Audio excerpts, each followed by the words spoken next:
نحمده ونصلي على رسوله الكريم. أما بعد، قال الله تعالى في كلامه المجيد وفرقانه الحميد: أعوذ بالله من الشيطان الرجيم، بسم الله الرحمن الرحيم. لئن شكرتم لأزيدنكم ولئن كفرتم إن عذابي لشديد. صدق اللہ العظیم۔ میرے انتہائی قابل قدر اور میرے معزز سپورٹر اور معاون، آج ہم شکر کے بارے میں کچھ وضاحت کرنا چاہتے ہیں۔ شکر کرنا اور اللہ رب العالمین کی دی ہوئی احسانات پر ان کا شکریہ ادا کرنا مسلمان کے لیے لازمی ہے، اور ایک اہم جز ہے ایک مسلمان ہونے کے ناطے کہ ایک مسلمان پر اللہ نے جتنی بھی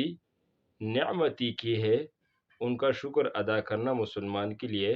وہ لازمی ہے۔ شکر ایک ایسا صفت ہے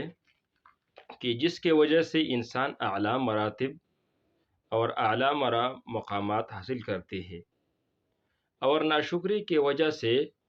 انسان نہ صرف اپنی ان نعمتوں کا ناشکری کرتے ہیں بلکہ اپنے محسن حقیقی اور اس شکر کی نعمت دینے والے کی بھی وہ بینا قدری کرتے ہیں۔ تو اس طرح ہر ایک انسان کو اپنے اندر ان کی شکر ہونے کی جو اسباب ہے وہ موجود ہے، تو ان پر سوچ کرنا چاہیے، ان پر اللہ رب العالمین کی شکر ادا کرنا چاہیے۔ نوح علیہ السلام اللہ رب العالمین کے پیغمبر تھے، اور یہ روایات میں آتے ہیں کہ انہوں نے 950 سال تبلیغ کی ہے اور اسلام کی اشاعت کی ہے، اور لوگوں کو اللہ رب العالمین کی طرف متوجہ کرتے تھے۔ نوح علیہ السلام کیا فرماتے ہیں امام راضی اور اسی طرح دوسرے مفسرین نے ایک واقعہ بیان کیا ہے کہ نوح علیہ السلام جب وہ پیاس تھے تو پانی جب وہ پیتے تھے، جو پینے کے بعد اللہ رب العالمین کی شکر ادا کرتے، الحمدللہ الذی سقانی، یا اللہ اس ذات کے لیے شکر ہے جس نے ہم پر پانی پی دیا۔ تو اس کو پانی پینا اللہ رب العالمین کے اختیار میں تھا، اور پھر آئیے کیا فرماتے ہیں کہ اللہ رب العالمین یہ پسند کرتے ہیں اور اللہ رب العالمین یہ چاہتے ہیں، تو اللہ رب العالمین ہمیں ایک بھی گھونٹ نہیں دیتے،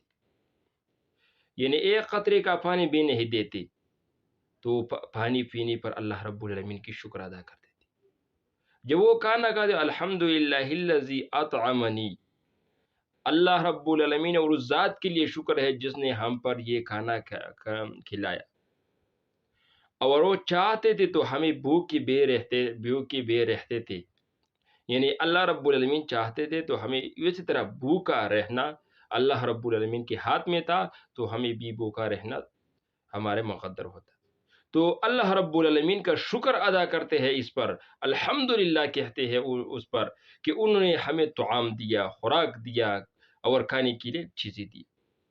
اسی طرح جب وہ لباس پہنتے تھے تو اسی وقت الحمدللہ الذی کسانی، اللہ رب العالمین اور اس ذات کے لیے شکر ہے، حمد ہے اس ذات کے لیے جس نے ہمیں کپڑا جو ہے وہ پہنا دیا۔ تو وہ ایک ایسا پیغمبر تھے جو ہر کام پر اللہ رب العالمین کی شکر ادا کرتے تھے، یعنی اس پر اللہ رب العالمین نے جتنی بھی نعمتیں کی تو سارے نعمتوں پر انہوں نے اللہ کا شکر ادا کیا، تو اللہ رب العالمین اس شکر کے بدلے میں وہ جنت میں اس کا مقام اللہ رب العالمین دیا۔ اس طرح ہم بھی اگر اپنے اندر جتنے بھی ہمارے اللہ رب العالمین نے انعامات کی ہے تو ان انعامات کا شکریہ ادا کرنا، ان انعامات کے بدلے میں اللہ رب العالمین کی تعریف کرنا ہمارے صلاحیت میں یہ نہیں ہے۔ بس ہمیں یہ چاہیے کہ ہم اللہ رب العالمین کی جتنی بھی نعمت اللہ رب العالمین نے مجھے عطا کی اس پر ہمیں اللہ کا شکر ادا کریں، تو انشاءاللہ ہمیں بھی دنیا بھی اور آخرت میں اچھا مقام مل جائے۔ تو انشاءاللہ اگلی ویڈیو میں شکر کے بارے میں